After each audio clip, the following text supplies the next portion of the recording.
Salam, selamat sore ibu-ibu yang dikasihi Tuhan.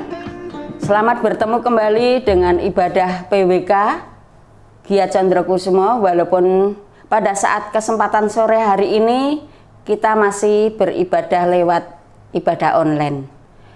Biarlah ibadah pada kesempatan sore hari ini walaupun lewat online tidak mengurangi rasa bahagia bagi ibu-ibu sekalian. Sebelum kita belajar akan kebenaran firman Allah, mari kita bersama-sama berdoa. Bapa kami yang ada di surga, kembali kami datang kepadamu. Kami naikkan syukur kami atas kemurahan Tuhan, bimbingan penyertaan Tuhan sempurna pada setiap kami, sehingga pada kesempatan sore hari ini kami masih diberi kesempatan untuk datang kepadamu lewat ibadah pada sore hari ini. Kami mohon campur tangan Tuhan, bimbingan Tuhan dalam ibadah pada sore hari ini. Biarlah firman Tuhan yang sebentar kami dengarkan bisa memberikan kekuatan, iman, percaya kami kepada Engkau, bahwasanya pemeliharaanmu sempurna kepada kami semua. Terima kasih Tuhan, berkati ibadah kami pada sore hari ini dari awal, pertengahan hingga akhir. Hanya di dalam nama Tuhan Yesus kami berdoa. Amin. Ibu-ibu yang dikasihi oleh Tuhan, marilah kita pada kesempatan sore hari ini belajar kebenaran firman Allah yang akan saya ambilkan dari 1 Raja-Raja 17 ayat yang ke-24. Yaitu demikian bunyi firman Allah.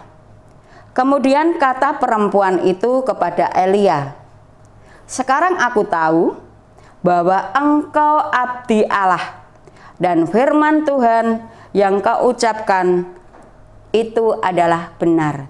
Sekali lagi kita baca firman Tuhan, 1 Raja-Raja 17 ayat 24. Kemudian kata perempuan itu kepada Elia, "Sekarang aku tahu bahwa engkau adalah abdi Allah, dan firman Tuhan yang kau ucapkan itu adalah benar."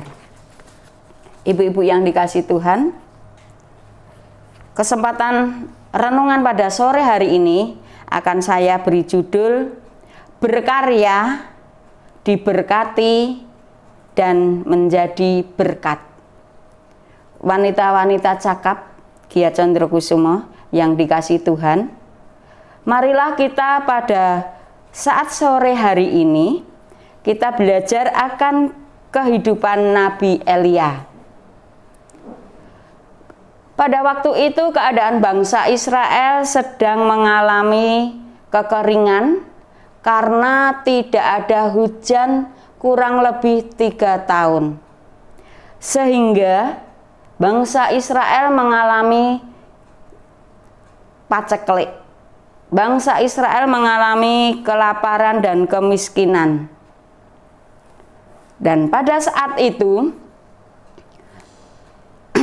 Nabi Elia yang adalah abdi Allah yang disertai Tuhan sedang berada dalam 3 tempat. Tempat yang pertama, Elia berada dekat dengan Raja Ahab. Itu berarti keadaan Elia berada di tempat yang nyaman, yang berkelimpahan karena hidupnya dekat dengan raja. Dalam keadaan yang demikian, kelimpahan, diberkati, tetapi Elia tidak bisa berbuat apa-apa. Mengapa? Karena Nabi Elia tidak disukai oleh Raja Ahab, sehingga Elia tidak punya kesempatan untuk menjadi berkat bagi bangsa Israel. Yang kedua, Elia disuruh Tuhan pergi ke tepi Sungai Kerit. Di tepi Sungai Kerit, Elia juga tidak bisa berbuat apa-apa. Yang dikerjakan Elia hanya bersembunyi, merenung, berpangku tangan saja. Dalam hatinya dikuasai rasa kecemasan dan kekhawatiran serta ketakutan.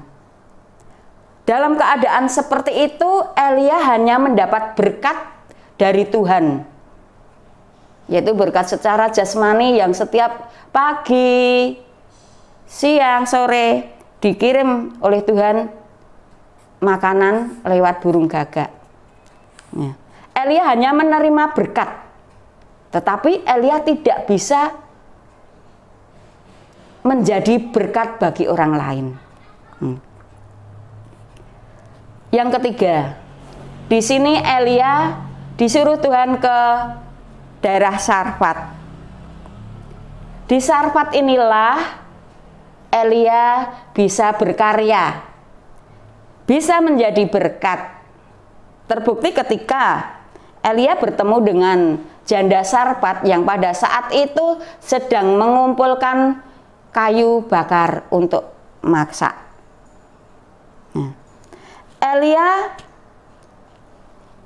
diterima oleh ibu janda Sarfat di rumahnya, sehingga Elia bisa berkarya, bisa menolong janda miskin tadi. Elia berkarya lewat keluarga janda Sarfat yang sedang kelaparan, dan Elia menjadi berkat di keluarga di tempat itu. Saudara yang dikasihi oleh Tuhan, hampir separuh orang dewasa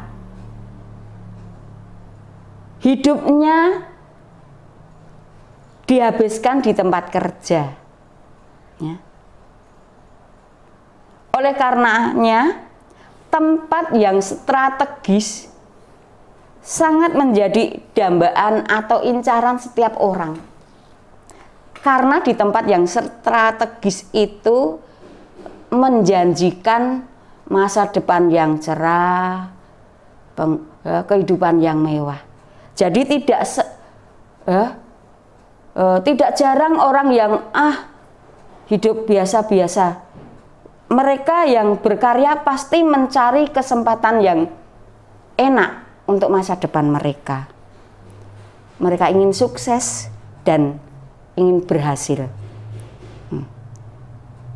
Namun demikian, ibu-ibu yang dikasihi Tuhan, yang terpenting untuk kita perhatikan, di mana saja kita ditempatkan Tuhan untuk berkarya,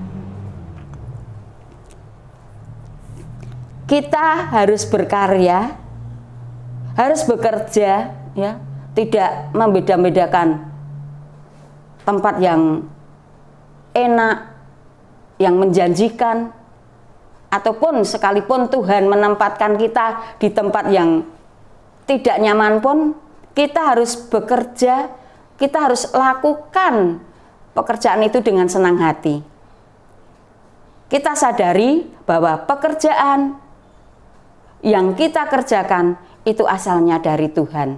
Dan kita yakin, jikalau kita bekerja dengan sungguh-sungguh dimanapun kita bekerja, pastikan Tuhan akan memberkati apa yang sudah kita kerjakan. Dan jikalau kita sudah diberkati lewat pekerjaan itu, jangan lupa ya, untuk kita bisa menjadi berkat bagi orang lain. Contoh pertama ya bagi keluarga, terus tetangga kanan kiri, bahkan kepada orang lain yang membutuhkan pertolongan. Kalau kita bisa menolong, kita bisa lakukan hal itu, supaya kita jadi saluran berkat bagi orang lain, seperti Nabi Elia ketika berada di Sarfat tadi. Dia melayani, menghidupi, dan memberikan pengharapan kepada ibu janda Sarfat tadi, sehingga ibu janda Sarfat tadi mendapat pelayanan dari Nabi Elia, dan Elia juga mendapatkan berkat lewat keluarga janda Sarfat tersebut.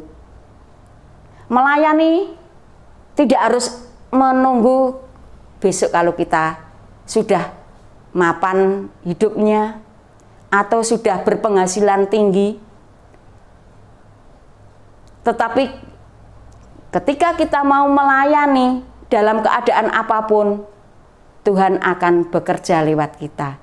Dan apa yang kita lakukan pasti bermanfaat bagi orang yang kita layani.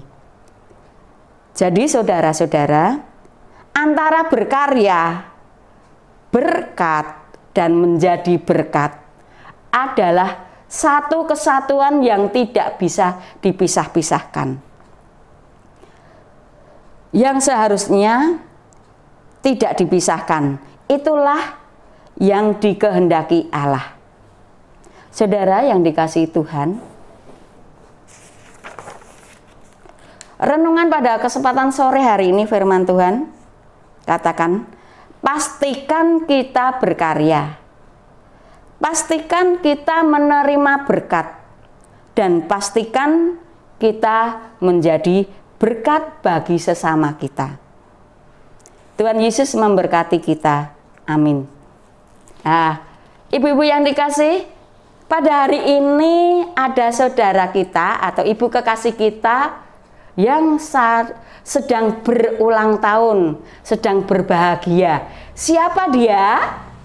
Dia adalah Ibu Agus Abiono yang saat sore hari ini sedang berbahagia, berulang tahun. Selamat ulang tahun Ibu Agus Abiono. Sukses, Tuhan Yesus memberkati, panjang umur, sehat selalu. Ibu-ibu, mari kita tutup ibadah kita pada sore hari ini dengan kita berdoa, dan kita bersama-sama mendoakan Ibu Agus beserta keluarganya supaya Tuhan selalu menyertai keluarga Ibu Agus. Mari kita berdoa. Bapa kami yang ada di surga, kembali kami datang kepadamu. Kami mengucap syukur dan terima kasih untuk kesempatan sore hari ini. Firman Tuhan yang kami dengar, biarlah firman Tuhan ini bisa kami lakukan, kami praktekkan dalam kehidupan kami sehari-hari, untuk kami bisa belajar menjadi berkat bagi sesama kita. Dalam keadaan apapun, mari Tuhan tolong kami untuk kami bisa menjadi berkat bagi orang lain. Pastikan kami ya Tuhan untuk kami bisa melakukan hal itu, karena hal itulah yang Tuhan kehendaki. Tanamkan firman-Mu dalam setiap hati kami yang sudah mendengarkan firman-Mu pada kesempatan sore hari ini. Dan saat sore ini Tuhan, kami juga berdoa untuk Ibu Agus Abiono khususnya yang saat ini sedang berbahagia karena berulang tahun, dengan ditambahkan satu umur ke depan Tuhan. Kami mohon berkat-berkat Tuhan mengalir atas hidup Ibu Agus Abiono. Tuhan berikan kesehatan, kecukupan, bahkan keberhasilan dengan segala yang diusahakan. Kami percaya Tuhan akan memberkati Ibu Agus Abiono khususnya dan pada umumnya untuk keluarganya. Bapak Agus Abiono, untuk Pandu, dan untuk Janet. Tuhan berkati keluargamu ini ya Tuhan, dengan segala sesuatu yang dikerjakan oleh keluarga di tempat ini menjadi berhasil. Bahkan Ibu Agus Abiono bisa menjadi berkat bagi sesama, bagi keluarga, bagi tetangga kanan kiri, bahkan bagi jemaatmu. Engkau berkati Ibu Agus Abiono sekeluarga Tuhan. Terima kasih Tuhan untuk kesempatan sore hari ini, hanya di dalam nama Tuhan kami Yesus Kristus, Tuhan Juru Selamat kami yang hidup. Doa, permohonan, ucapan syukur kami naikkan. Terima kasih Tuhan. Amin.